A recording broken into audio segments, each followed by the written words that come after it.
teknoloji zose ziri mu isi, iyi bari gukoresha imbere yanjye, iyi ngiyi, ukurikiranye ibigize byose ugakurikira mu myaka aho byatangiriye, batangira kuyivumbura, ni muri Afurika. Ni ku munyafurika, ni umunyafurika. Niyo mpamvu ibyo bintu nitutabisobanukirwa, muri Afurika tuzashaka guhinga no gukizwa n'ubuhinzi, ntabwo bizakunda. Hari umuntu twaza tuvugana, ambwira gukora internship muri Israel, akenshi baba bagiye kwiga y'ubuhinzi, ndabizi. Ariko si uko mvuze ngo Afurika itahinga, ahubwo future ya Afurika ni technology. Umunyafurika aramutse ashyize ubwenge ku gihe, bene Yafeti na bene Shemu bigabanyije umugisha wacu wa technology, bajya kwikangura tubari hejuru. Dusubije ubwenge ku gihe, bene Yafeti na bene Shemu, Abanyaziya n'Abanyaburayi n'Abanyamerika, mu bijyanye na technology bazajya kwikangura twabarenze, twabatambutse. Nkuko bene Yafeti, Abanyaburayi n'Abanyamerika bagize igihe cyo kudomina technology, ntabwo bamenye Aziya itakoze bikosa. Aziya ntabwo yigeze ijya gufata inama za bene Yafeti. Nimba ari filozofi nyinshi manza banavangamo kundushuka, kuko rimwe na rimwe nkurikije ukuntu nzi ibihugu bizamuka, hari ibintu umuntu abwira Djibouti, none se arashaka kuyizamura, arashaka kuyicurika mu gacuri, kubera yuko inama ari kubagira ntawe ziri kubageza. Abazagaruka muri conference yo gutagiye kwiga bahera kuki? Abana bose umuntu badatangira kuri papa mwari mwaba n'umwana ndakuko ari umwana w'umuhatara, umwana wa Bill Gates, agatangirira avuga insigamigani. Rimwe na rimwe abantu bagira ngo kubaka ubukungu byo waza utangira kunsigamigani, ntabwo bikunda.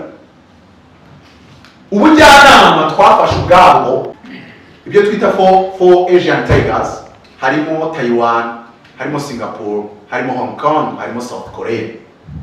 Japan nayo gusa yo yabitangiye kera, Korea y'Amajyepfo yageze. Reka nihute cyane, demokarasi ndahera ku bwami kuko aribwo bw'abantu, ariko uzasigira humura, kuko ahantu hose mba ndi ubuhari. Kandi Imana yageze kumbwira ngo ubuyobozi bw'igihugu bwangisha inama bwose bwazamura GDP yabo. Nimba nazamura GDP ya Djibouti, ntabwo yananira kuzamura GDP y'umufuka wawe. Ikintu gisekeje ni iwanjye, iyanjye igomba kuzamuka ariko yawe yazamutse, ni wabo ntazamuye yawe yande ntiyazamuka, ubwo abo niho ruzingiye. Hari umuntu utavuga ariko ibitekerezo ufite byinshi ngo wazagiye ukajya muri politiki, warasaze. Abandi bayigiyemo njye nzaba ibitekerezo, wageze gucuruza ko wumva ibitekerezo bya business wabigira, warasaze. Njyewe akazi kanjye ni ukuvuga.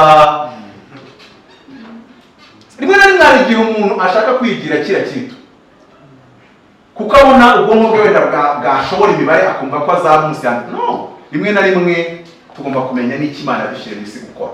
Buri muntu wese ari unique, buri muntu wese afite ikintu kimurimo mu buryo bw'umwihariko.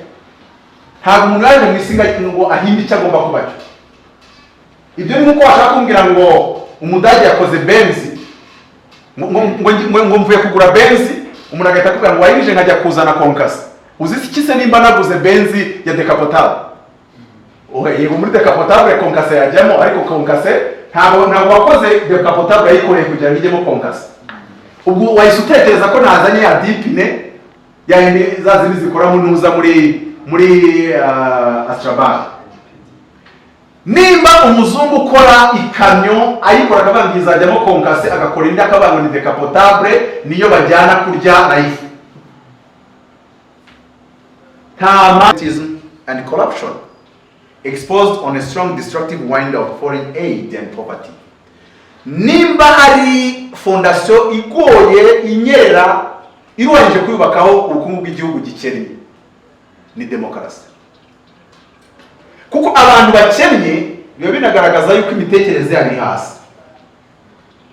Noneho abantu bakennye barafite na Instagram.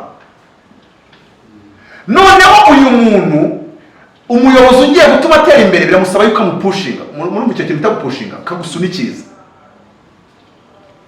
Ariko ibi bihugu bya za Korea byakoze na za Taiwan, cyane cyane kamvuga ibi bihugu bibiri, Korea na Taiwan. Irindi kosa ibihugu bya Afrika bishaka gukora, nabonye cyanjye we, irindi kosa ibihugu bya Afrika bishaka gukora no gushaka gukurikira Singapore. Singapore na Hong Kong byubatse ubukungu bwabyo biciye mu kintu bita financial institution. Ni ibihugu bya mbere mu isi mu bintu bijyanye n'amabanki. Ndabeshya we ni mu bintu bijyanye n'ibintu by'ama institution financière. Afite ikigo cyitwa Rwanda Singapore Bridge Consultants. Ushaka kubona abakonsulta bo muri Singapore, basi uvuganye nabo usanga uvugana na Singapore. Ubwo ndanavuze ndanze n'ibyo akora kubera ko urumva ko bikenewe. Ariko ikibazo, Singapore yubatse ubukungu bwayo biciye mu bintu by'amabanki, mu bintu by'ubukungu. N'ibihugu bya Afrika bishaka gufata le model. Yes, bakoresha abakonsulta bo muri Singapore mu gihe bashaka ibintu by'amabanki. Ariko nibo bashaka ibintu by'inganda na technology n'iterambere. Ni bahanga amaso Korea y'Amajyepfo, bahanga amaso Taiwan, Hong Kong na Singapore, bazigisha inama runaka na runaka, ariko cyane cyane umutima wabo bawushyire kuri cyo gihe. Korea y'Amajyepfo andi mahirwe yarushije Afrika. Muri Afrika umwaka wayo nubwo nemera ko umwaka ubaho no gukolonizwa twakoloni iyo twahitagamo umuntu dukoloniza. Ubundi nimba ari ikintu umuntu yakabaye ahitamo akabayisemo ibintu bikomeye iyo wahitagamo so. Hanye nduhitamo papa nahitamo papa wambyaye.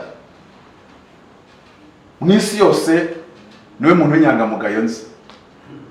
Ku buryo no kugira ngo ngeze kuri level kandi nitwa ngo ndimutumishe byamvuna. Ariko Bibiliya tubwira ngo ni umugisha ukomeye kugira so w'inyangamugayo. Kubasomye neza imigani.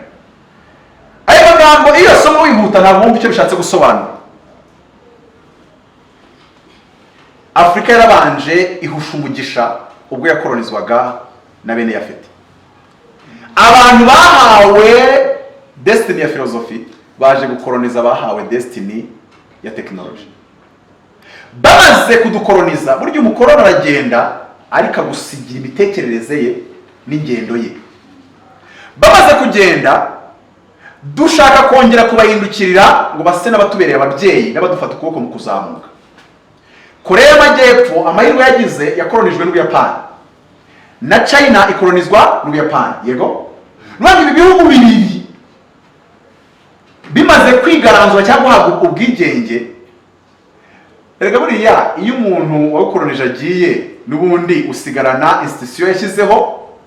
Urabizi kubera ababigi badukolonije, none se nitwande tugera muri za 9 na kangahe muri za 2 tugifite systeme belge muri education. None se barabagi bakiyoboye mu Rwanda.